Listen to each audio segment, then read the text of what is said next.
as I so eloquently put at the beginning of the show, a less nice day. Yeah. The cloud cover. Wordsmith moment there. We all have those. You know, I only spend the rest of the day writing. You'd think I could come up with something on the spot. We all have those word salads that come out. Sorry. Today, it wasn't terrible, but it's interesting because if you look outside our window here in Portland, like it hasn't looked like this all day, and now we broke out at the very end. So on the one hand, it's tough to go most of the day cloudy, but on the other hand, at least you get this. And I will say there are a lot of people who have been doing a lot of planting. My wife is one of those people, and she has been begging for a little bit of rain. Okay, yeah. I'm someone who keeps thinking they're going to do gardening. We talked about this. I'm like, oh yeah, someday it's going to be nice, and it hasn't.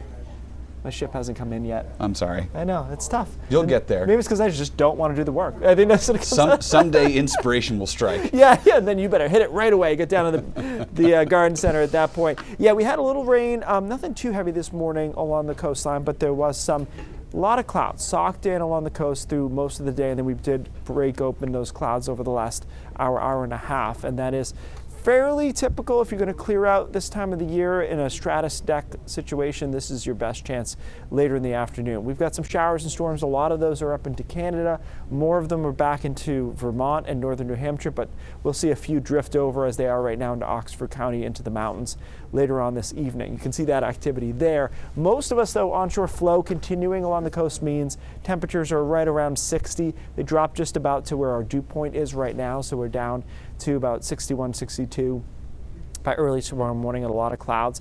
We start off tomorrow cloudy. We burn those clouds off, it looks like, through about the middle of the day. Although that being said, it's probably a fight in the mid-coast and maybe down East Maine. So we'll have to see if they're able to clear out or not. Our best chance to clear out quickly will be over western Maine, New Hampshire, and even a place like Bangor is probably going to do pretty well there.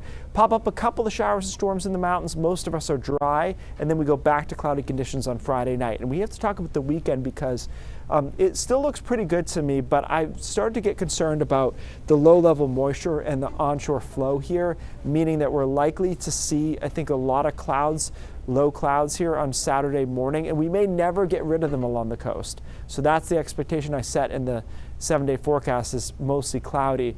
Probably do better inland and into the mountains, and then on Sunday we start with clouds as well. Should be able to burn those off by Sunday afternoon, but it is not the direction you want to go, but also you don't want to ignore that change, right? Showers and storms come in on Monday afternoon and into Monday night. Chris, you seem displeased with this change, as you should be. Well, with the clouds taking up? No. It's just... It's one thing when you get teased with a beautiful 3-day stretch on the weekend that we haven't had all summer long. We haven't had it, and it unquestionably looked sunnier 2 days ago than I started to see a little this yesterday, but part of forecasting is not reacting to every model iteration, but now with those southeast flow the way it is and seeing how a day like today played out, I'd rather play it pessimistic, and then if we break out the sunshine, I guarantee I'll get 0 emails about that. So right. If we ended up with rain, it might be a different story. Yeah. As long as it's going to stay dry, people get out, do the things they want to do. Go in the right direction, yeah. Yep. All right. Thanks, Keith.